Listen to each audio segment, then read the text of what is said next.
Bueno, voy a comenzar hablando sobre la anécdota, que nos dice que es un relato corto que narra un incidente interesante o entretenido. Una narración breve de un suceso curioso, triste o divertido. Algo que se supone que le haya pasado a alguien o a uno mismo. Al igual que cuentan sucesos que ostentan interés o llaman la atención por su singularidad. Luego hablamos del drama, que es un género literario caracterizado por la representación de acciones y situaciones humanas conflictivas, que ha sido concebido para su escenificación, bien sea teatral, televisiva o cinematográfica. En este sentido, drama también puede hacer referencia a la obra dramática en sí. Y yo puse un ejemplo, que por ejemplo es La vida es bella. Es una película ganadora de 11 Oscars. Está considerada como uno de los dramas más importantes de la historia del séptimo arte, pero además de ella, también podríamos destacar otras igualmente significativas, como sería el caso de La vida es bella. El italiano Roberto Benigni fue quien dirigió y protagonizó la misma en el 1997, consiguiendo un gran éxito de público y de crítica, que le valió para cosechar la friolera de 50 premios internacionales. El significado es el concepto, idea o contenido que atribuimos a una cosa. Y por último, la corriente subterránea de sentido. Como dicen, sí que hay una diferencia entre significado y sentido, pues el significado corresponde algo más al idioma, al conjunto de reglas lingüísticas de una comunidad de hablantes. Y el sentido, al habla, a la intención comunicativa concreta de una persona al decir algo. Y mi ejemplo de anécdota es un ejemplo de un niño que iba a la primaria, fue al cumpleaños de un amigo del colegio. Entonces era en su casa. Fue y él no estaba. Le preguntó a la mamá que dónde estaba y resultaba que había ido de viaje con su viejo y se había olvidado de suspender el cumpleaños. Entonces se quedó en la casa con la madre esperando que ella volviera a buscarla. Lo peor es que nada más había ido y solamente había ido él, otro niño, un niño chiquito, así que fue una tarde perdida. Un poco complicado de entender porque yo lo estoy leyendo, entonces. Y bueno, eso es todo.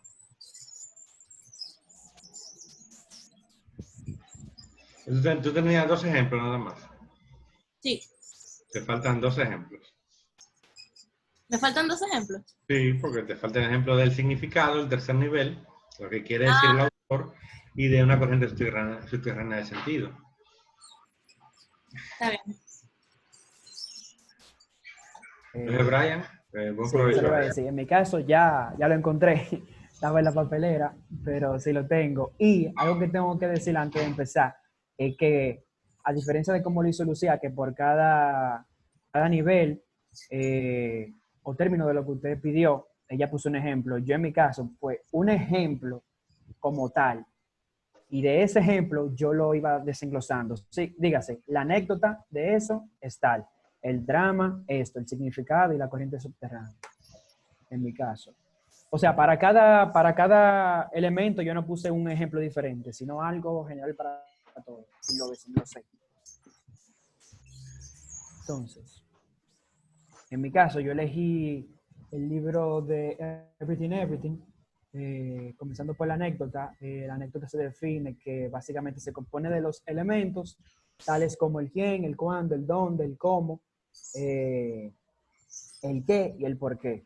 Una anécdota va respondiendo estos elementos por sí sola, con los cuales ayuda a conocer una historia, algo que contar, en donde intervienen los factores previamente mencionados, entre otros elementos.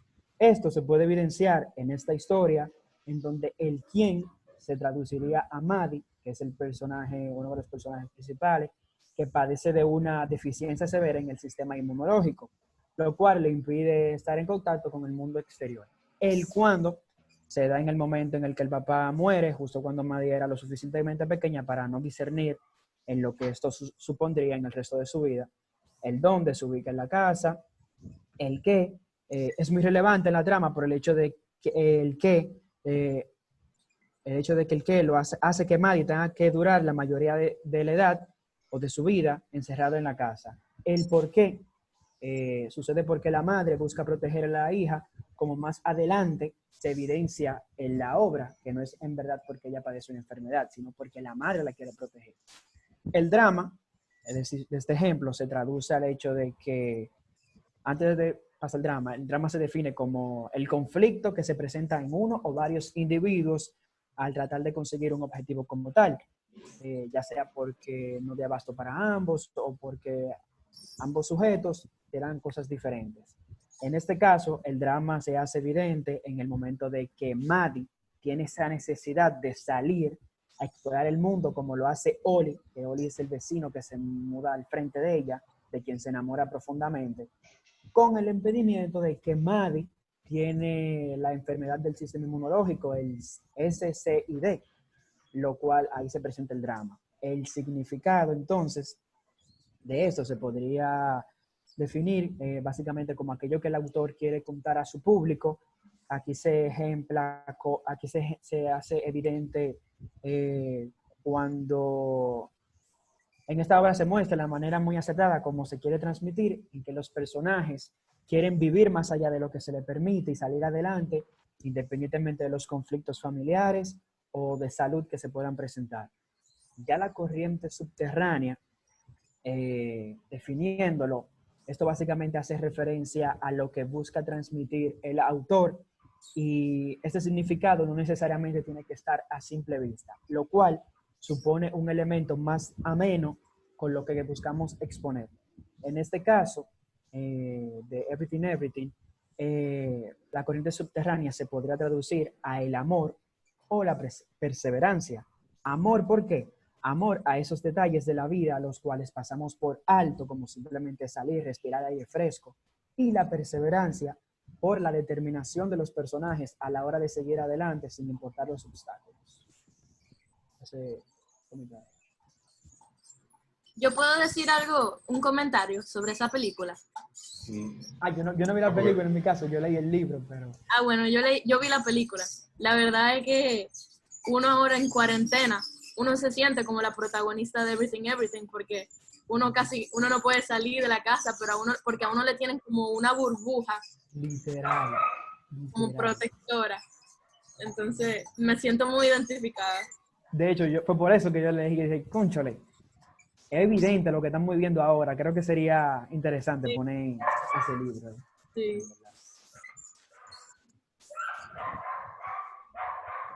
Yo ni lo he visto ni lo he leído el libro. ¿Quién sigue?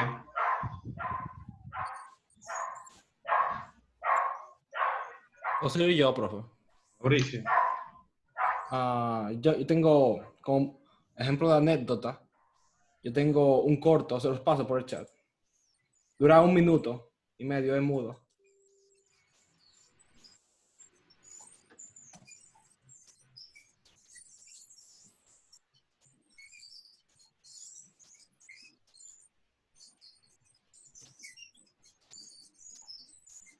Yo defino anécdota como un relato que responde a las preguntas de qué, cómo, cuándo y por qué. Y quién y dónde. Entonces, no sé cómo lo quieran hacer, si vemos primero el corto o... Lo que podemos hacer es que tú lo buscas y compartes la pantalla. No, que después se ve como... Se ve lagueado. Es decir, que se ve mal. Entonces...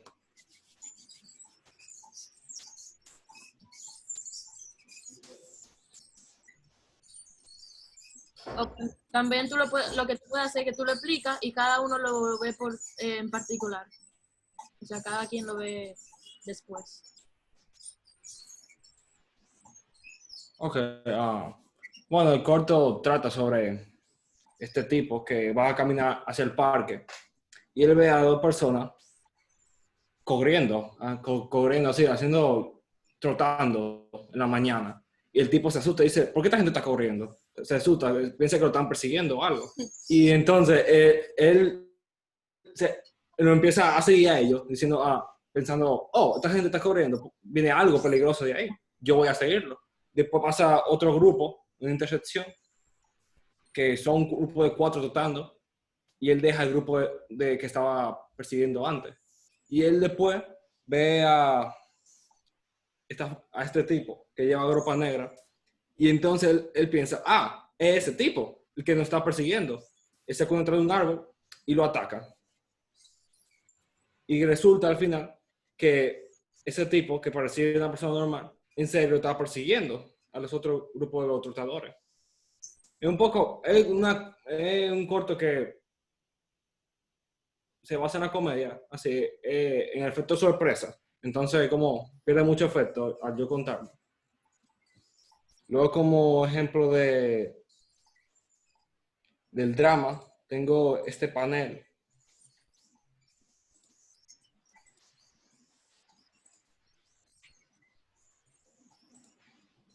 ¿Lo ven? Sí, se ve. Bueno, aquí tenemos una escena icónica de la historia de los cómics, que cuando Peter Parker deja su traje en la basura. Y esto es un drama muy clásico. Por ejemplo, pueden comparar con el drama de Hamlet, el de Cero, no sé, porque él deja su vida fantástica de superhéroe para una vida normal, como adolescente. Luego tenemos el significado y yo para ese traje este fotograma de la película Matrix y para que representa mejor la película en sí. Y Matrix es una película que tiene diversos significados porque explora diferentes... Si vimos una simulación, ese concepto de la caverna de Platón que nos presenta de una manera más futurística, también nos presenta la relación que tiene el humano con las máquinas y hasta qué punto ellas nos dominan.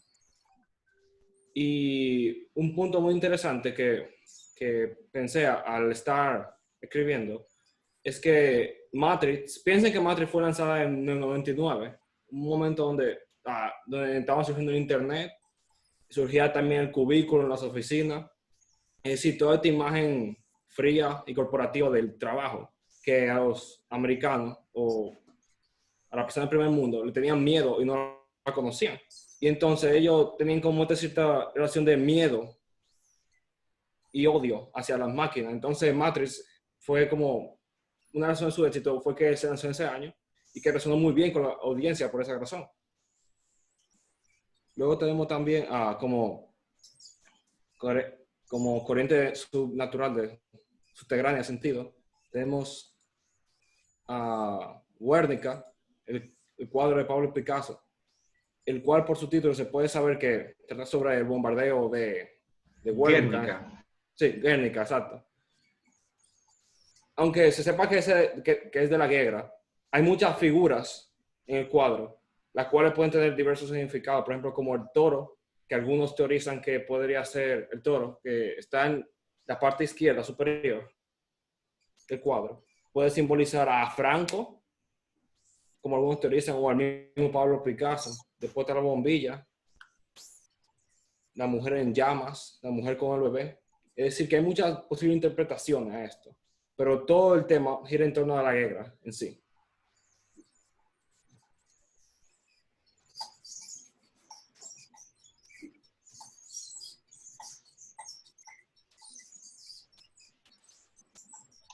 Yo tendría que revisar, pero ahora cuando acabemos, el tercer ejemplo que tú pusiste, porque creo que tú, más que del significado de la película, hablaste sobre su corriente subterránea de sentido. Pero vamos a ver cuando los demás concluyan. ¿Quién sigue?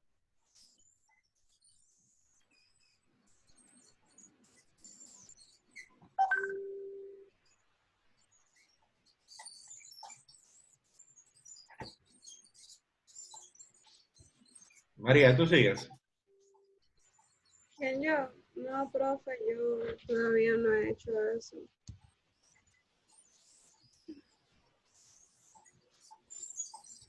Ashley. Ya que déjenme cambiar la computadora primero. Yo lo hice fue con la obra, con la pintura de los fusilamientos del 3 de mayo de Goya. Quiero mostrárselas, pero tendría que cambiarlo. Mm,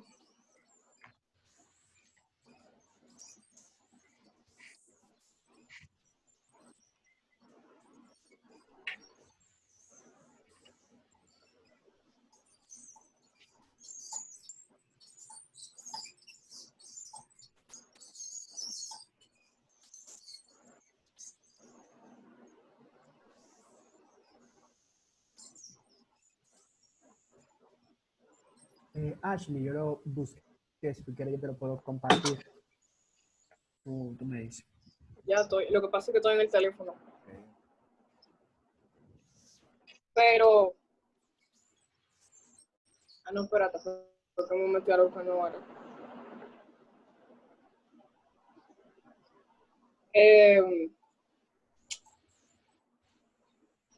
Busca la pintura, por Ahí, favor. sin falta. Vela aquí. Yeah. Confirma. ¿Es esa? Sí. Ok, déjame tratar de ponerla un poco más grande.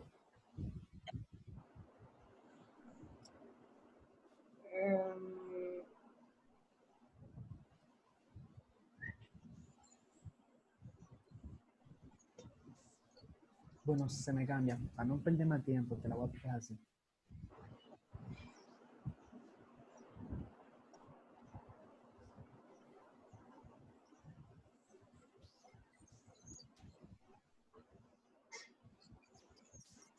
Ok.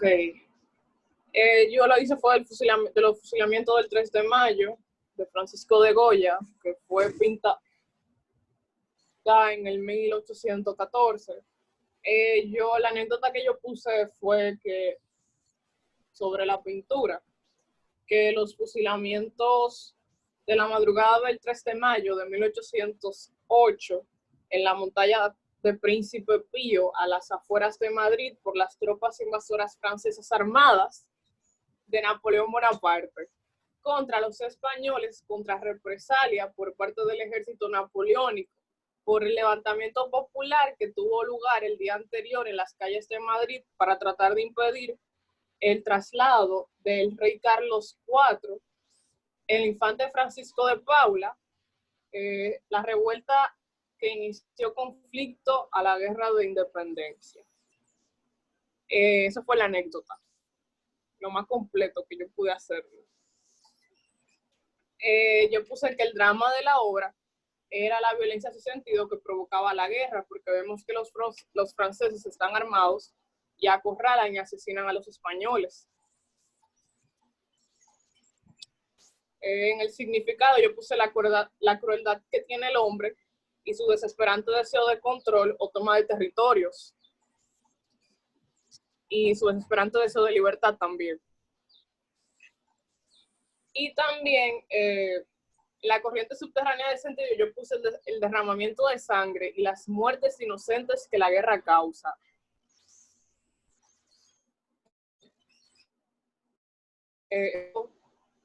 Yo no puse más nada.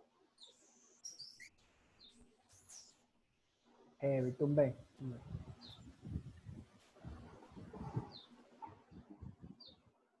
Voy a poner de nuevo para ahí. Oh, claro, sin falta. Cristian o Juan, ¿están listos? Me dijo que en 5 minutos ya pasa. Mire, profesor. ¿Me puede poner más grande? La puse. Ok, déjenme.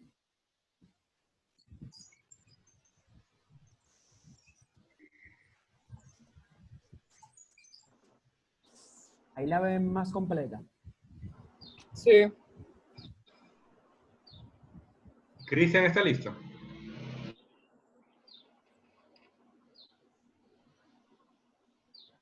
No. No.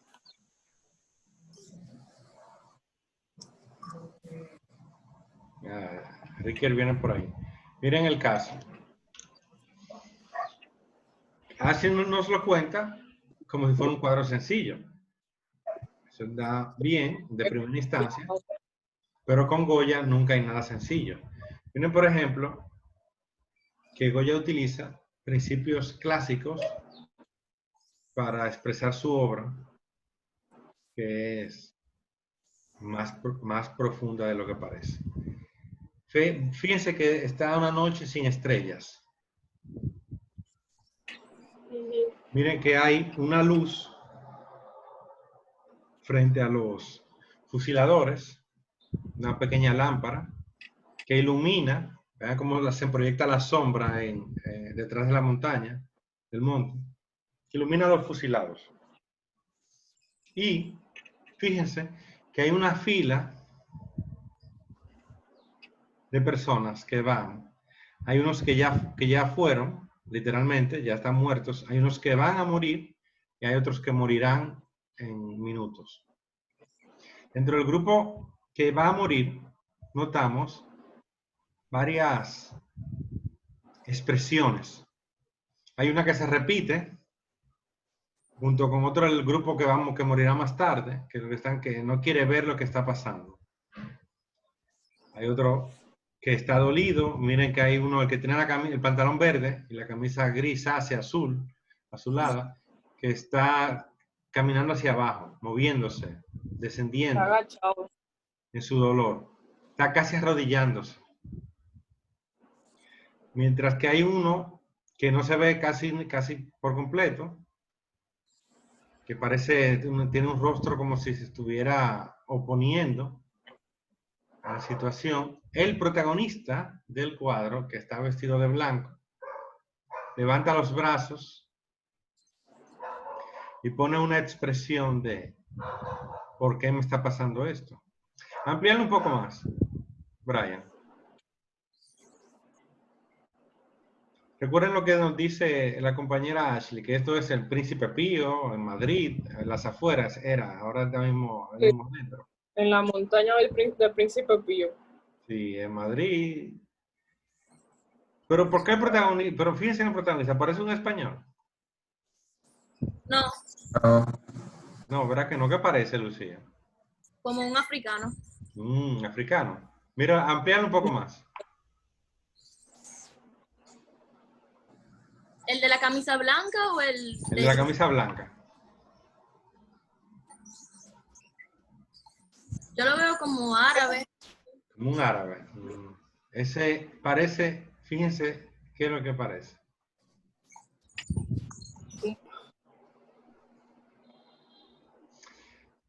A un africano, pues dicen algunos como si fuera un árabe, pero no parece español. Este es un latinoamericano. Probablemente un dominicano. Mi tercera opción iba a ser un dominicano. Probablemente un dominicano que tiene sangre africana, sangre europea y sangre indígena. Fíjense que esta mirada es unos ojos grandotes, como almendrados, como si fuera de un árabe. Pero el pelo es un pelo ensortijado. Sin llegar a ser el africano, se parece más, por ejemplo, al que yo tengo o al que tiene Ashley. Miren que sí que tiene barba, pero el color de la piel es un color de la piel cobrizo, como si fuera un indígena. Entonces Goya nos está hablando de que a España le llegó el castigo por lo que le había hecho a sus colonias. ¡Wow!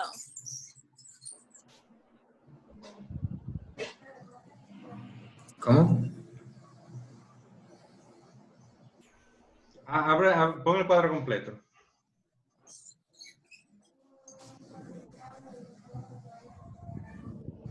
Miren la sangre derramada de los españoles, estos sí parecen españoles, que están en el piso. Fíjense el ejército imperial francés, que no tiene ningún miedo. Pero dentro de lo que el cuadro está contando, ciertamente lo que está detrás es una figura muy famosa de Madrid. Eso sigue, casi todo sigue ahí, cerca del Príncipe Pío, que es una de las estaciones que más se mueve allá, la estación del metro, que más se mueve. Entonces sí, esto está ocurriendo en Europa. Son soldados franceses contra españoles, países vecinos. Pero ya España se lo había hecho a América. Entonces, con ese pequeño detalle,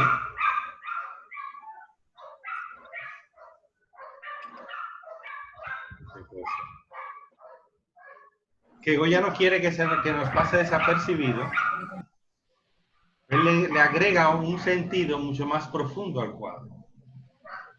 Entonces termina siendo un relato acerca de todos los abusos.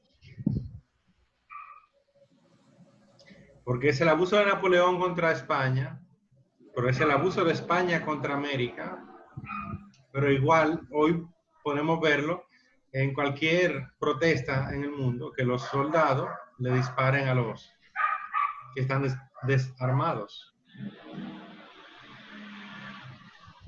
Y ocurrió hace 30 años en China, en 1989, en Tiananmen, no sé si han visto esos videos, ya casi no aparece. Ocurrió en 1968 en Praga o en París.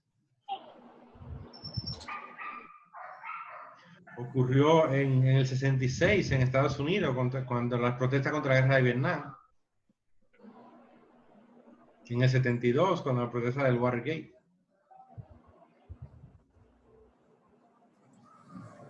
Ocurrió ahora mismo, es la protesta que tienen a medio mundo saliendo de su casa. El abuso, que se apoya en el fusil contra el pueblo.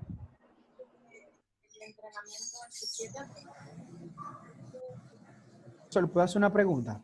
Sí, Brian. Ok. Ahora viendo esta obra, a mí me surge una pregunta, porque, por ejemplo, mi interpretación en cuanto a la corriente subterránea se va como por otro lado. Entonces yo quiero saber, ¿qué me garantiza a mí o qué me confirma a mí que cuando yo hago el análisis y saco mi corriente subterránea del sentido, yo estoy en lo correcto y no me estoy yendo por otro lado? Sí, ese es el secreto.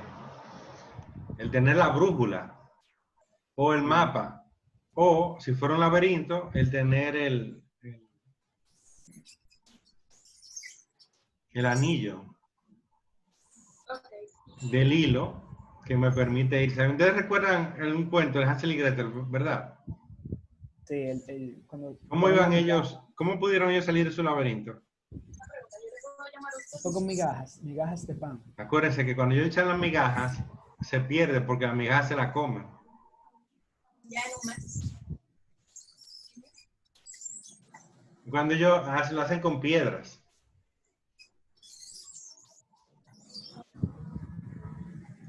Entonces, ese principio que está en Hansel y Gretel es igual. Si tú buscas tu cuarto nivel, tu corriente subterránea de sentido, con migajas, te vas a perder. Tiene que ser con algo sólido. Entonces es más difícil. Pero fíjate que aquí el caso está muy claro porque Goya lo pone blanco, el traje, y él lo pone frente a la luz. Entonces estamos hablando parte en Europa, en el siglo XVIII, ¿qué hace un moreno? ¿Y qué moreno es? Porque no es un africano, tiene ojos de blanco. El pelo característico. Entonces tú caes en cuenta, espérate, España, ¿cuál es España? España es el gran imperio que dominó casi toda América. Recuerden que en su momento más poderoso, España ocupaba gran parte de lo que hoy es Estados Unidos. Era desde Estados Unidos hasta Argentina que España tenía terreno, territorio, colonias. La Florida era español, Arizona, Texas, todo eso era español. Nuevo México.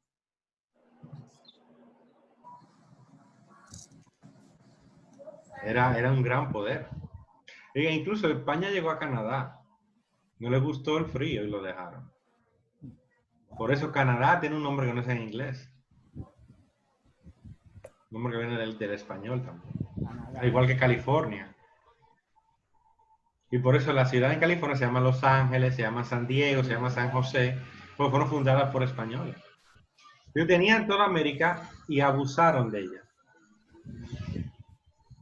Entonces Goya le está diciendo a la gente de su época, miren, esto que nos está pasando ahora, que nos está haciendo Napoleón, nosotros se lo hicimos a los latinoamericanos antes.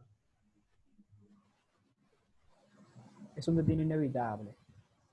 Estamos pagando. No nos cayó del cielo así como si fuera un meteorito. Es el resultado son las consecuencias de los actos. De nuestros actos. Exactamente. pero tú tienes que ver que él te pone primero la figura en el mismo centro, la viste de blanco y fíjate que tiene el mismo color que tiene la luz. La luz. Te está dando una señal. Fíjate, te dice, mira, la luz tiene blanco y amarillo, la lámpara. Y la vestimenta de Él es blanco y amarillo. Te está diciendo, fíjate en esto, te está dando la piedrita de Hansel y Gretel, no la migaja. Literal. Profe, Claro, hay que aprender a descubrirla. A veces se confunde porque por ahí hay mucha piedra en el camino. Pero eso es parte de lo que estamos haciendo en la clase. ¿Quién dijo algo?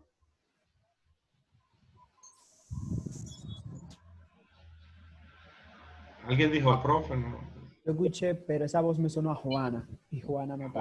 Juana, ¿dónde andará? No fue Ashley, fue una voz femenina, sí. Sí, fue algo Y femenino. Lucía está pintando. Aprovecho una pregunta. Sí, Mauricio. ¿Hasta qué punto está bien analizar la corriente subterránea? Porque, Sí, muy buena pregunta. porque aunque tenga una relación con el tema de la obra, sí, puede muchas veces irse por un lado que el autor no pensaba. Sí, claro. A veces hay que ser muy cuidadoso para no perdernos. Pero entonces Porque uno puede llegar a Sí. pensar cosas que ni siquiera tienen que ver con la obra. Uno puede, por interpretación propia, llegar a pensar muchísimas cosas que realmente no tienen que ver con el mensaje que quiso transmitir el autor. Sí, y puede que la obra nos sirva de esa manera, que la obra nos cuente algo. Por ejemplo, no es igual, estoy seguro, que este cuadro no significa lo mismo para un soldado que para nosotros, que no somos soldados, que no hemos sido soldados. Tampoco significa lo mismo para una persona que ha estado en una protesta que para nosotros. Pero, como les decía, hay el pintor, el artista, el escultor, decide a dónde quiere ir. A veces no, a veces es toda inspiración, pero por lo general decide a dónde quiere ir y va dejando marcas. Entonces, fíjate aquí que usa, en una pintura usa la pintura para mostrarnos esta visión. Me dice, si tú no ves al hombre vestido de blanco, con los brazos abiertos en el centro, tú no estás viendo el cuadro. Y si tú no ves a la lámpara, iluminándolo con los mismos colores a él, que como diciendo, fíjate en ese tipo, tú no estás viendo el cuadro. Pero cuando tú te fijas en el tipo, tú dices, espérate, aquí pasa algo. Este tipo no es un español común y corriente. Estamos hablando del siglo XVIII, no es ahora que en España sí hay mucha gente así, que son españoles, que nacieron allá y son hijos de españoles. Pero sus abuelos no. Del siglo XVIII. De antes de la mayoría de la guerra de independencia latinoamericana. Yo estoy seguro que cuando Duarte vio ese cuadro, se dolió. Cuando él estudió allá en España. Cuando lo vio Bolívar.